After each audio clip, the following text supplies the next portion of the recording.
안녕하세요. 편안한 밤 보내고 계신가요?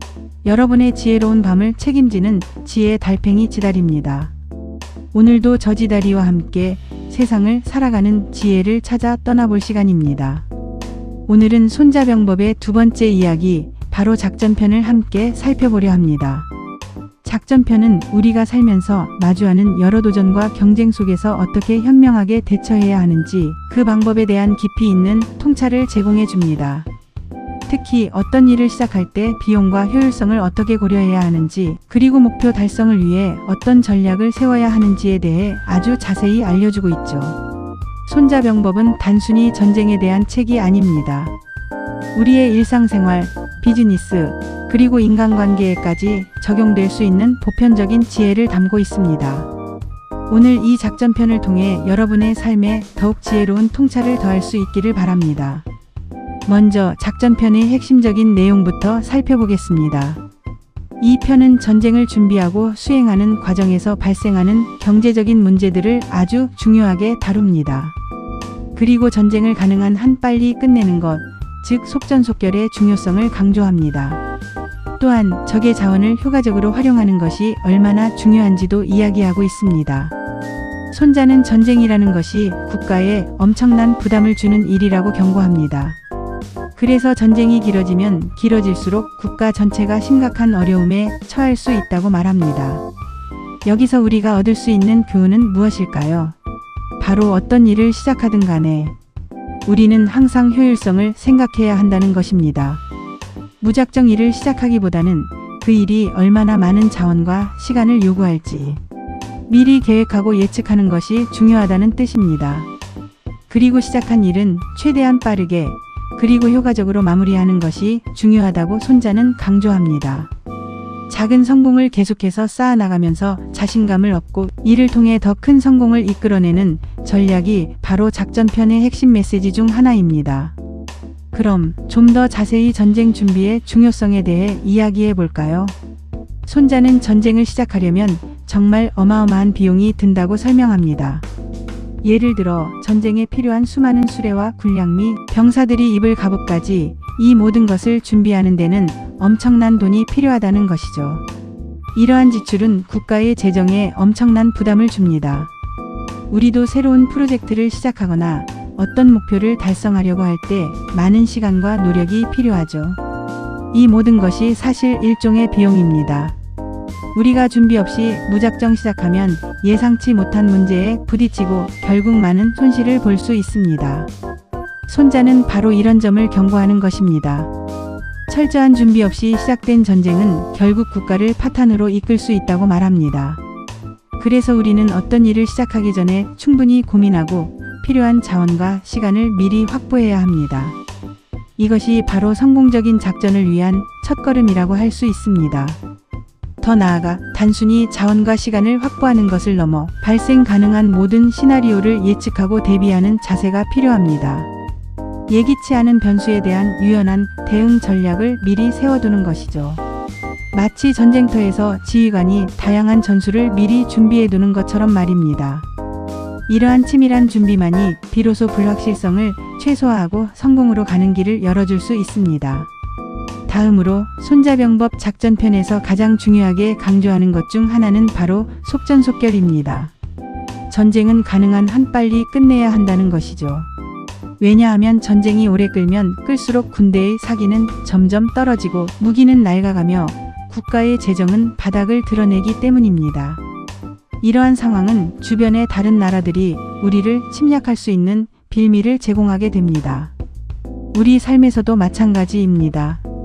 어떤 목표를 세웠을 때 그 목표 달성이 계속해서 지연되면 우리는 점점 지쳐가고 의욕을 잃게 됩니다.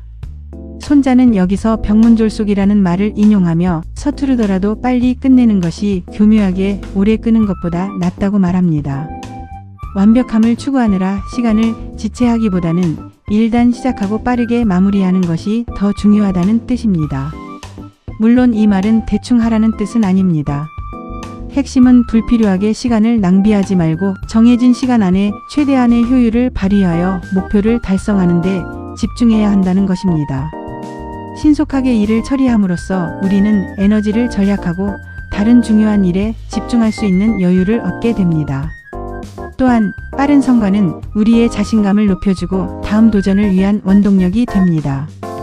이는 비단 전쟁뿐만 아니라 모든 분야에서 통용되는 지혜입니다.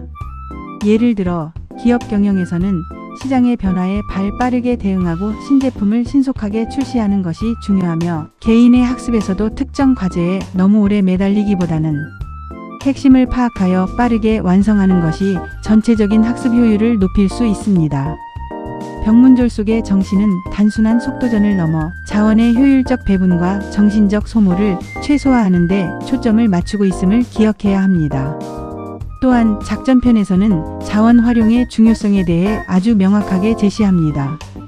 전쟁에서 승리하기 위해서는 적의 자원을 활용하는 것이 매우 중요하다고 말합니다. 적의 식량이나 무기를 빼앗아 우리 군대에 보급한다면 그만큼 전쟁 비용을 크게 절감할 수 있고 우리 군대의 전투력도 더욱 향상시킬 수 있다는 것이죠. 자국에서 군량을 직접 조달하는 것보다 적에게서 빼앗아 사용하는 것이 여러모로 유리합니다. 이는 군량 수송에 드는 막대한 비용을 줄여줄 뿐만 아니라 백성들의 부담도 덜어줄 수 있기 때문입니다. 이 부분은 우리에게 어떤 교훈을 줄까요? 바로 우리가 직면한 문제나 목표 달성 과정에서 단순히 우리만의 자원에 의존하기보다는 주변의 다양한 자원을 어떻게 활용할지 고민해야 한다는 것입니다. 경쟁 상황에 있다면 경쟁사의 강점을 약점으로 바꾸거나 그들이 가진 자원을 우리에게 유리하게 활용하는 방법을 생각해 볼 수 있겠죠. 또한 우리 주변의 인적 자원, 정보 자원 등을 적극적으로 활용하여 효율을 극대화하는 지혜도 필요합니다. 제한된 자원 속에서 어떻게 하면 가장 현명하게 목표를 달성할 수 있을지 고민하게 만드는 아주 중요한 가르침입니다. 여기서 적의 자원이라는 개념을 좀 더 확장해서 생각해 볼 수 있습니다. 이는 비단 물질적인 자원만을 의미하는 것이 아닙니다. 상대방의 아이디어, 기술, 심지어는 그들의 실패 경험까지도 우리에게는 귀중한 자원이 될 수 있습니다. 경쟁사의 실패 사례를 분석하여 우리가 같은 실수를 반복하지 않도록 교훈을 얻는 것도 일종의 적의 자원 활용이라고 볼 수 있습니다. 또한 서로 다른 분야의 지식이나 기술을 융합하여 새로운 가치를 창출하는 것 역시 이 범주에 포함될 수 있습니다. 중요한 것은 고정관념에서 벗어나 주위에 존재하는 모든 것을 잠재적인 자원으로 인식하고 그것들을 어떻게 우리 목표 달성에 기여하게 할 것인가를 끊임없이 탐구하는 자세입니다. 손자는 승리하면 할수록 더욱 강해진다고 말했습니다. 전쟁에서 이기면 적의 자원을 얻을 수 있을 뿐만 아니라 우리 군대의 사기를 높이고 주변국에 대한 우리의 영향력을 확대할 수 있습니다. 작은 승리들이 모여 큰 승리를 만들고 이 과정에서 우리는 더욱 단단해지고 성장하게 됩니다. 이는 우리의 일상생활에도 그대로 적용됩니다. 작은 목표들을 달성하며 성취감을 느끼고 이를 발판 삼아 더 큰 목표에 도전하는 것이죠. 이 과정에서 우리는 자신감을 얻고 주변 사람들에게 긍정적인 영향을 미치며 우리의 역량을 더욱 키울 수 있습니다. 손자는 이러한 승리의 선순환 구조를 정확히 꿰뚫어 보았던 것입니다. 그래서 우리는 항상 작은 성공을 소중히 여기고 그 성공을 통해 다음 단계로 나아갈 에너지를 얻어야 합니다. 예를 들어 직장 생활에서 작은 프로젝트를 성공적으로 완수했을 때 얻는 성취감은 다음 더 큰 프로젝트를 맡을 용기와 자신감으로 이어집니다. 학습에 있어서도 마찬가지입니다. 어려운 문제를 하나씩 해결해 나가면서 얻는 작은 깨달음들이 모여 궁극적으로는 해당 분야에 대한 깊이 있는 이해와 전문성을 갖추게 하는 것입니다. 이러한 작은 성공들은 단순한 결과물이 아니라 우리의 성장 동력이자 미래의 성공을 위한 중요한 자산이 됩니다. 실패를 두려워하지 않고 끊임없이 도전하며 그 과정에서 얻는 작은 성공들을 통해 점진적으로 발전해 나가는 것이야말로 손자가 말하는 승리하면 할수록 강해지는 진정한 의미일 것입니다. 손자는 전쟁을 단순한 무력 충돌로 보지 않았습니다. 그는 전쟁을 정치적인 목적을 달성하기 위한 하나의 수단으로 보았습니다.